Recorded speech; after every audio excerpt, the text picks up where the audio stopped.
Hey, if you're looking to set up Shopify bulk discounts, then this video is specifically designed for you. Now, before we start, make sure you click the link below to get the best Shopify free trial and start your business with some exclusive bonuses. So what are we going to do is first of all head over to your apps and they're going to search for bulk. Simply search for bulk, and once you do that, you can see search in Shopify App Store. We're going to dive onto that, and there you have a lot of bulk discount integrations or plugins. You can use these. So let's just say something like this looks pretty good, or maybe this one is gonna be good, have a solid rating.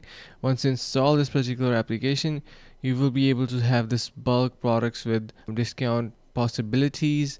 You can upload your CSVs and all that stuff, and once you do that, you will be able to provide your bulk discounts on your products as well. So if a person decides to order in a larger amount, then it is going to be providing you the capability to provide the discount. So yeah, and hope this video was helpful. Finally, make sure to click the link in the description below to take advantage of our exclusive Shopify free trial to start your business right away.